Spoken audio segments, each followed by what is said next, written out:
औज़ुबिल्लाहिमिनश्शैतानिर्रजीम बिस्मिल्लाहिर्रहमानिर्रहीम। Welcome back to my channel solve the problem health and beauty. अस्सलाम वालेकुम नाजरीन, आप सब कैसे हैं? उम्मीद करती हूँ कि आप सब खैरियत से होंगे। वीडियो को स्टार्ट करने से पहले मैं चाहूँगी कि आप मेरे चैनल को सब्सक्राइब करें, वीडियो को लाइक करें, शेयर करें और बेल आइकन जरूर प्रेस करें। शुक्रिया। आज मैं आपको बताऊंगी कि वो बच्चे जो कि बॉर्न बेबी होते हैं, बच्चे पैदा होते हैं तो उनके बाद उनका रंग थोड़ा मध्यम होता है, तो उसको आप किस तरीके से साफ कर सकते हैं, क्या चीज़ यूज़ कर सकते हैं। आप बच्चा पैदा होने के बाद आप उसको कोई कुदरती टोटका तो आप उस पर यूज़ कर नहीं सकते, ठीक है ना। और ना ही कोई मतलब तेज़ कोई क्रीम यूज़ कर सकते हैं, जैसे कि Tibet, fair and lovely, Pond's, ये क्रीम भी यूज़ नहीं करनी चाहिए, क्योंकि जब बच्चा पैदा होता है तो उसकी स्किन बहुत ज़्यादा नरम और नाजुक होती है, तो उस पर हमें ये चीज़ें इस्तेमाल नहीं करनी चाहिए। तो क्या चीज़ यूज़ करनी चाहिए जिसकी वजह से बेबी की स्किन फ्रेश भी नजर आए और बच्चे का रंग आहिस्ता आहिस्ता साफ होता जाए। तो मैं आज आपको एक ऐसी क्रीम बताऊंगी जिसके यूज़ करने से बच्चे का रंग आहिस्ता आहिस्ता साफ होना शुरू हो जाएगा और स्किन ग्लो करना शुरू हो जाएगी। वो कौन सी क्रीम है जिनके यूज़ करने से बच्चे की स्किन ग्लो होना शुरू हो जाएगी। तो टाइम को ज़ाया किए बगैर मैं आपको बताती हूँ। ये देखें, क्या है, जॉनसन बेबी क्रीम। ये आपको ट्यूब में भी मिल सकती है और जार में भी। थोड़ी सी ये कॉस्टली है, ठीक है, लेकिन ये बहुत ज़बरदस्त है। जब बच्चा पैदा होता है उसके बाद आपने ये जॉनसन बेबी क्रीम ये आपने डेली यूज़ करनी है।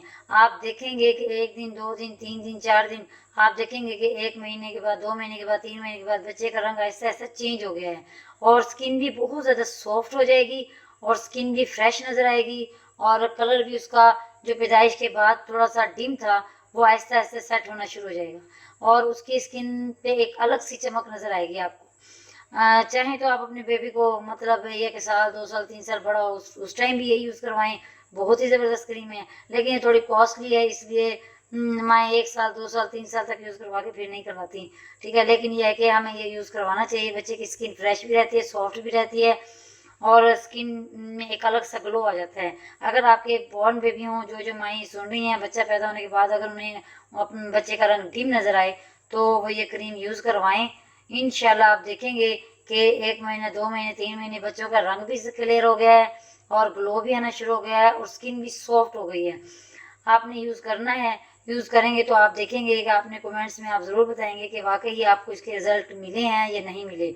और जो माई बच्चे पैदा होने के बाद बच्चा पैदा हो जाता है और उनके थोड़ा रंग डिम देखती हैं और वो बच्चों को पैदा होते ही तिब्बत क्रीम लगाना शुरू कर देती हैं, पॉन्ड्स, फेयर एंड लवली, तो मेरी उनसे गुजारिश है कि इतनी नरम स्किन पर आप ऐसी तेज़ क्रीमें ना यूज़ करें, ठीक है। और ये क्रीमें यूज़ करनी भी नहीं चाहिए। बच्चों की बॉर्न बेबी जो होते हैं वो बहुत ज़्यादा नरम और सॉफ्ट स्किन होती है उनकी, और इतनी तेज़ खुशबू वाली और इतनी तेज़ क्रीम हमें नहीं यूज़ करनी चाहिए। अगर आप अपने चाहते हैं कि बच्चों के कलर भी साफ हो और उनकी स्किन ग्लो हो और शाइनिंग आए तो आप ये वाली क्रीम लें और वो आप यूज़ करें। आपको खुद ही इसके रिजल्ट नज़र आएंगे, आप खुद ही कमेंट में बताएंगे वाकई इसके रिजल्ट कितने ज़बरदस्त थे और बच्चों का कलर भी फेयर हो जाएगा, सॉफ्ट और पिंकी पिंकी हो जाएंगे बच्चे आहिस्ता आहिस्ता। तो अगर आप जब यूज़ कर लें और जब रिजल्ट आए तो आपने कमेंट में ज़रूर बताइएगा। ओके, अल्लाह हाफिज़। अल्लाह ने के बाद अपना ख्याल रखिएगा और दुआओं में मुझे याद रखिएगा।